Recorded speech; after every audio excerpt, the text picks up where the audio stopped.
Paz do Senhor para você que me assiste aí do outro lado. Meu nome é Lúcio Trindade, eu estou aqui para compartilhar uma palavra de Deus com você. Ah, a palavra de Deus que eu quero compartilhar preocupado, tentando, né? A minha intenção é atingir três tipos de pessoas. É onde eu não vou falar de forma específica, mas onde são os tipos de pessoas que eu mais me deparo, pelo menos, na minha realidade, né? Que são, primeiro, as pessoas que sentem dificuldade ou não se sentem prontas para entrar num relacionamento com Deus, para aceitar Jesus, para viver o compromisso do Evangelho. Segundo, pessoas que deixam a igreja, deixam o caminho do Senhor por conta de mágoas, tristezas e decepções com a igreja ou com as pessoas dela. E terceiro, pessoas que até se aproximam, vão à casa do Senhor, né? Já até confessaram o nome de Jesus, mas não se deixam transformar, não conseguem aceitar aquilo que você tenta ensinar para elas, né? Elas até querem viver o evangelho, mas querem viver do jeito dela. Então, visando atingir essas três pessoas, né? Eu preparei algo. Primeiro, eu quero começar falando que o nosso compromisso com Deus, ele é firmado numa aliança, né? A tal ponto de Tiago, no capítulo 4 versículo 4 ele fala, né? Infiéis, adúlteros, vocês não entendem que a amizade com o mundo é inimizade com Deus? O que ele está querendo dizer é exatamente assim. A partir do momento que ele está escrevendo para os irmãos das igrejas, ele está passando uma instrução e ele está falando, né? A partir do momento que você decidiu entrar nesse relacionamento, nessa aliança com Deus, né? Se você pisa fora dela, você está em adultério, você está andando em infidelidade. E o que Deus espera de mim e de você é fidelidade.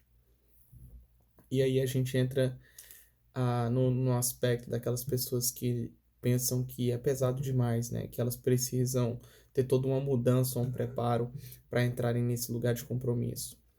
E não se sentem prontas para viver o evangelho. Essas pessoas, elas geralmente se fundamentam na sua própria capacidade de ser fiel a Deus, né? E um texto bíblico que para mim deixa de forma muito clara que não é a nossa capacidade, está lá em Romanos 7, né? A partir do versículo 15 até o 25 e até o capítulo 8 nos ajuda a entender do que Paulo está falando.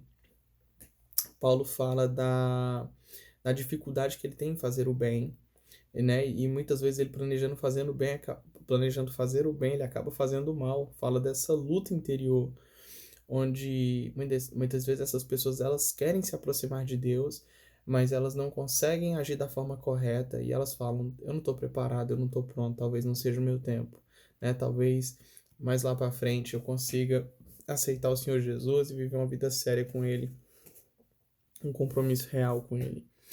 Mas Paulo, ele deixa bem claro que não é a capacidade dele de obedecer a Deus,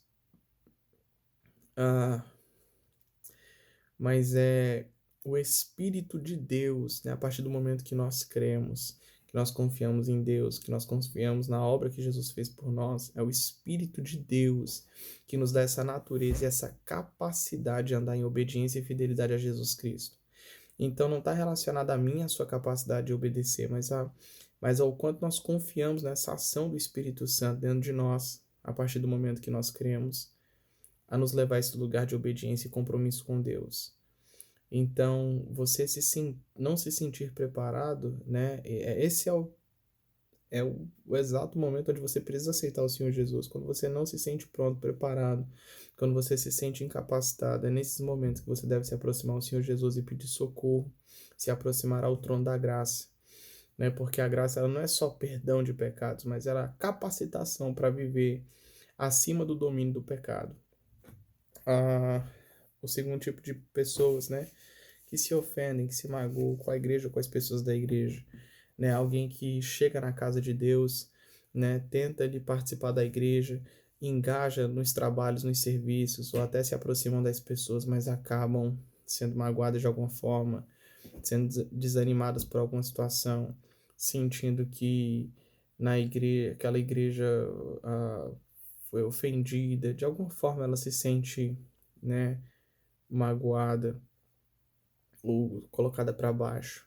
E aí ela acaba se afastando dos caminhos de Deus, né, pensando que esse negócio de igreja não dá certo, que pastor é tudo falso e não sei o quê, e que cristão é tudo hipócrita.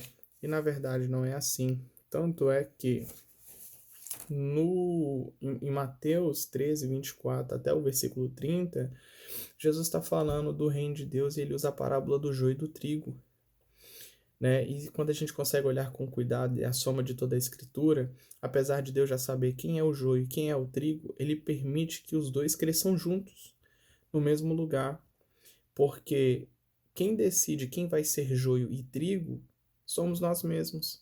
Aqueles que decidem andar em compromisso e entende como andar em compromisso, né? Que entende que não é a nossa capacidade de andar em compromisso, como eu já falei, e ele consegue se render à vontade de Deus, e ele consegue andar nessa interação do Espírito Santo e se render à vontade de Deus, ele vai se comportar como trigo, e ele vai ser trigo, e vai ser salvo como trigo.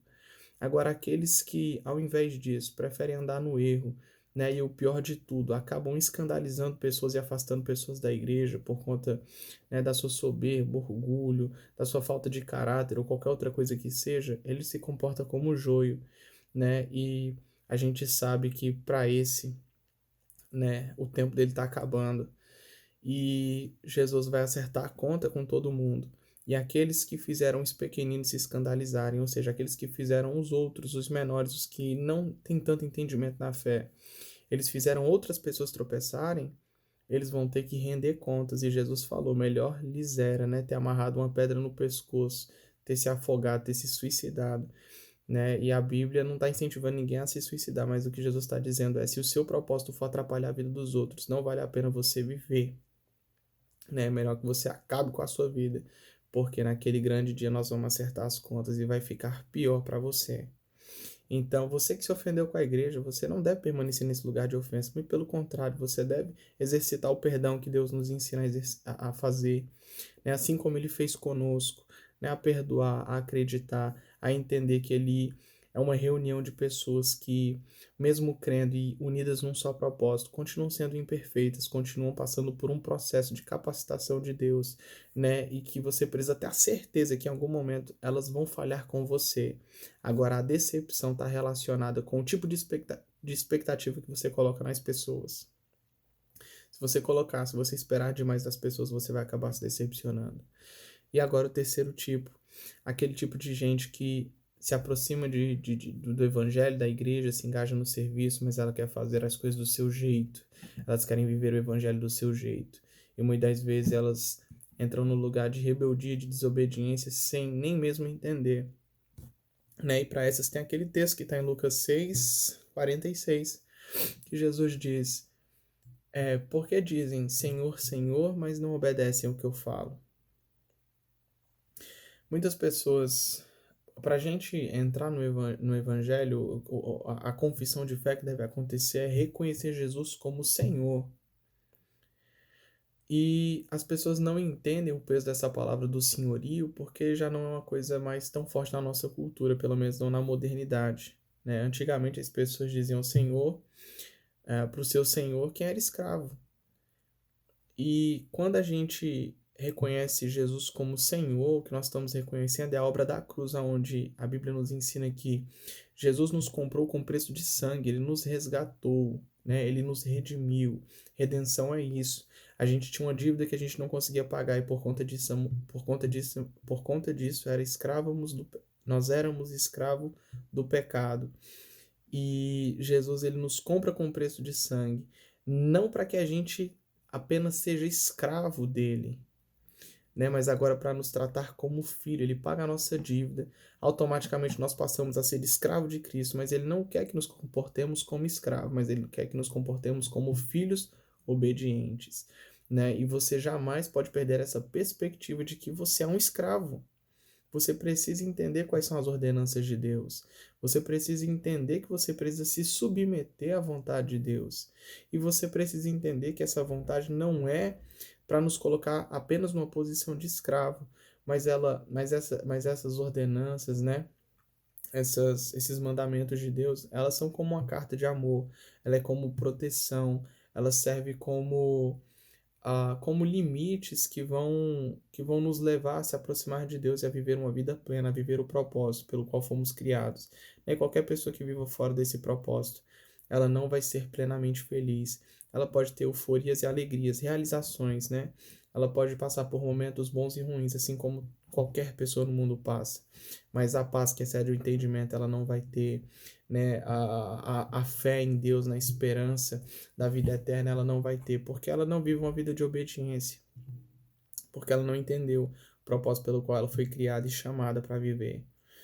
Então, você precisa entender que essas ordenanças de Deus não é para simplesmente nos escravizar, mas ela serve para nos proteger, para vivermos nesse lugar, nesse limite, para vivermos nesse lugar em Deus, né, onde a gente entende que a nossa vontade, ela muitas vezes pode nos enganar e nos levar à morte, mas se a gente fizer a vontade de Deus, ela vai ser boa, perfeita e agradável, ainda mais, ainda que você não entenda por agora, né, como muito de nós, mas a gente precisa permanecer confiando e crendo, não no que Deus pode fazer, mas em quem Ele é, no caráter de um Deus que não pode mentir, que não tem sombra de mudança nem variação nele, num Deus que é fiel, santo, maravilhoso, bom, misericordioso com cada um de nós. Né? Essa é a palavra que eu quero compartilhar com os irmãos, se essa palavra te abençoou, né? Não deixe de compartilhar, quem sabe deixar o seu like ou um comentário aí embaixo. Em nome de Jesus, que Deus nos abençoe e nos dê graça para permanecer nessa caminhada. Amém.